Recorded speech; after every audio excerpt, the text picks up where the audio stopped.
Variety. They say it is the sweetness of life. Or is it spice? Variety opens our lives to so much thrill and a wealth of experiences. It's a great tool for keeping boredom away. Variety can also make us feel indecisive or stuck. I remember the headaches I'd get from giving intense glances to the labels of so many hair care products in beauty supply stores.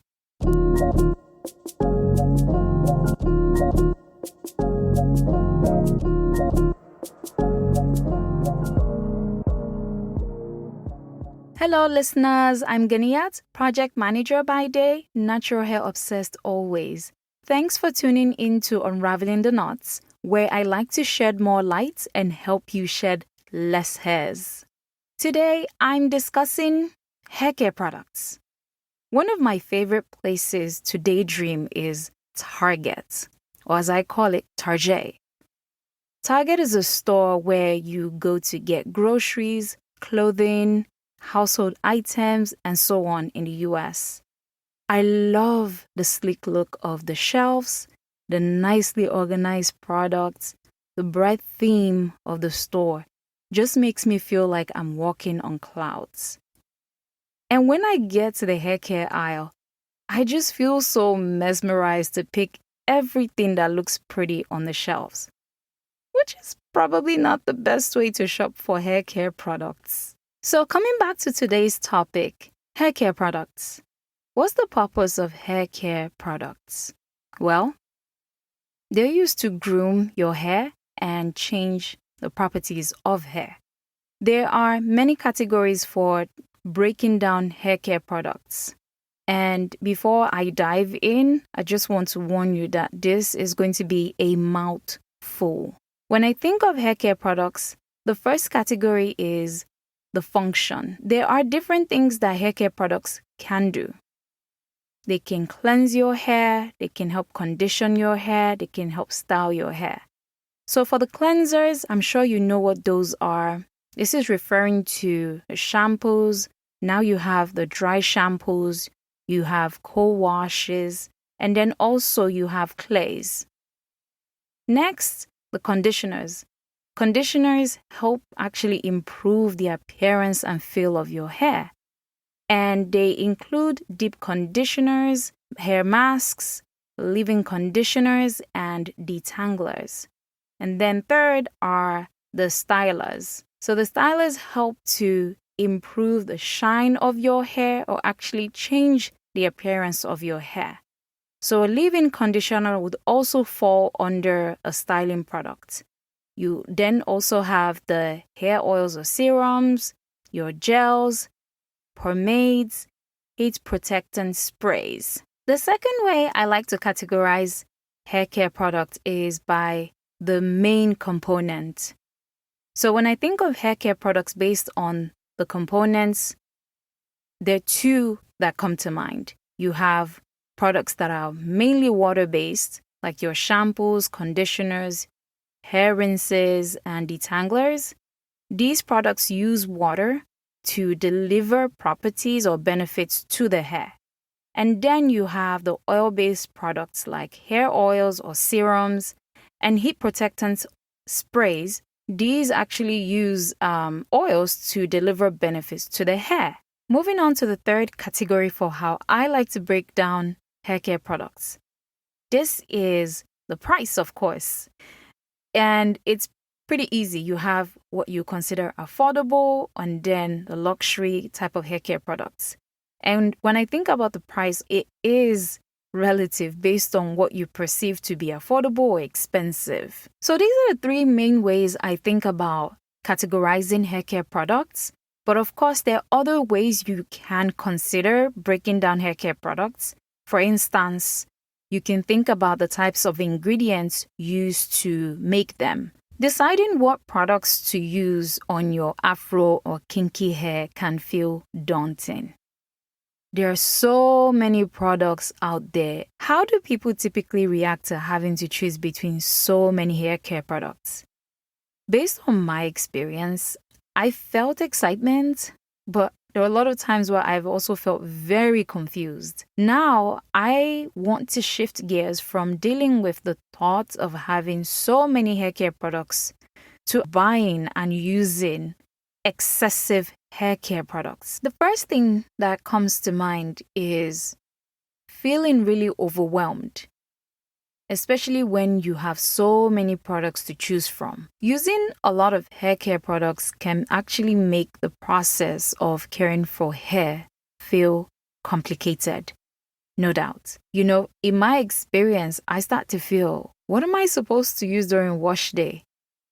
Do I actually really need to use every single type of product within a hair care line or even across different hair care lines? Also, there's the possibility of misusing products when you have access to lots of them. Misusing products in some cases can prevent people from achieving their hair goals. And in some instances, it promotes hair damage. When it comes to hair care, I feel we focus too much on the products and we don't pay enough attention to the important player, which is your hair. There are factors that actually affect our hair's ability to take on products. And these factors are based on hair morphology. They include the hair porosity and hair thickness. So now I'm going to switch to definition mode. What is hair porosity? Hair porosity is your hair's ability to absorb and keep moisture, while hair thickness is the width of a single hair strand. Why am I boring you with these definitions? Let me share my experience. About 8 years ago, I thought I had low porosity hair and thin hair strands. Fast forward to 2021, I consulted a professional who, after evaluating my hair, confirmed that my strands were actually thick and I have normal to high porosity hair. When I think back to 8 years ago and the state of my hair, it was dry and it appeared damaged. Using the different low porosity hair products, which I was actually alternating then. So yeah, it made sense that my hair was dry back then. So one of the things about low porosity hair is that it's quite difficult to absorb moisture, but then once it absorbs moisture, it's actually hard for it to release the moisture. So it's great at retaining moisture. The fact that I thought I had low porosity hair just made me feel like I didn't need to moisturize my hair as frequently. One of my hair goals was to grow longer hair. And you grow longer hair through retaining length. An important factor to retaining more length is to keep your hair moisturized. Of course, I thought I was doing the right thing by using the right product for my so-called low porosity hair. My hair went through that vicious cycle of not getting the care that it needed because I was using the wrong products.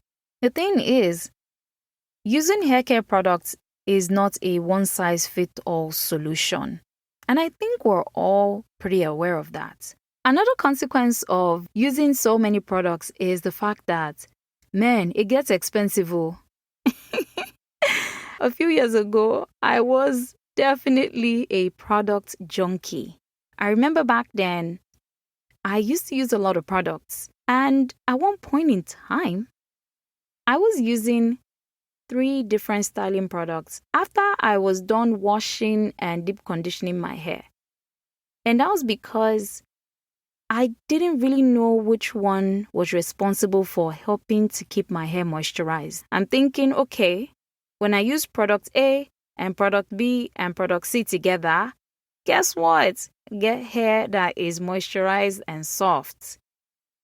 But in reality, it seemed like product B alone was what was responsible for making my hair feel moisturized. But I kept buying all 3 products. Oh, by the way, I'm happy to mention that I've stopped using 3 styling products at the same time. Now I'm going to share some key takeaways about hair care products. The first thing is keep it simple. It's really important that we are clear about what we want to do to our hair and using the appropriate product to achieve whatever that is. I encourage people to start with the basics. If you're used to buying a lot of products and you're feeling really overwhelmed, I'd really encourage you to consider simplifying your hair care routine. So I can share what I do as my own hair care routine. On my wash days, after gently taking out my hair, I go ahead and wash my hair with a shampoo, and then I would follow up with a deep conditioner. After deep conditioning my hair, I would move on to apply a styling product before putting my hair in twists. This is my own routine, and it's really important to identify what works for your hair based on your hair characteristics. If you're not really sure on how to determine what works for your hair, or you're not clear about the type of hair you have, I would recommend that you consult a certified cosmetologist, or you can actually also reach out to a trichologist. A second key takeaway from today's episode is resist the urge to splurge. As a recovering product junkie, trust me, I know how tempting it is to want to try out new or interesting or slightly differently named hair care products. We don't have to buy every new hair care product, especially if we found something that definitely works.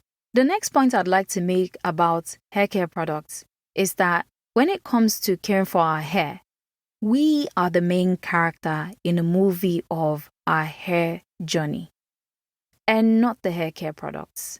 How we manage or manipulate our hair is as important as the products that we actually apply to our hair. And even in some cases, our hair is actually more important.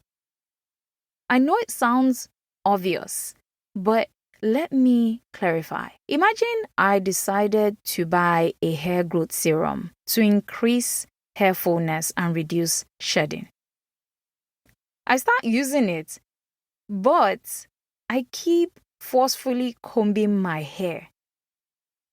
As I think about this example, what comes to mind is trying to fill a basket with water. Yeah. It's really going to be hard to see results. Products are definitely important, but the way we manipulate and care for our hair is also really important when it comes to achieving our hair goals. And my last takeaway about hair care products is the importance of understanding what is in the product you are buying. If you're not really used to doing so, please read labels. And labels at times can sound like you are reading God knows what. You can leverage the use of an ingredient library online. There are a few of them that are available if you Google, of course. So why this is important is because being able to buy products is one thing, but also making sure that the ingredients that are in the product are actually safe or good for your hair is another thing entirely. I think it's a form of personal responsibility to understand what you're exposing your hair to. Luckily for us, a lot of hair care brands provide ingredients on their labels. And this is not limited to hair care products. I believe this extends beyond hair care products. It is helpful to know what you are exposing your hair and your health to. My hair is precious, and reaching my hair goals means a lot to me. So I don't expose my hair to anything random, at least not anymore. I hope you've enjoyed this episode of Unraveling the Knots. Email me your questions about Afro-texture or kinky hair using the email address utkinhair@gmail.com. Please be sure to rate my show on wherever you get your podcast and share this episode with someone who will benefit from it. Talk to you next time.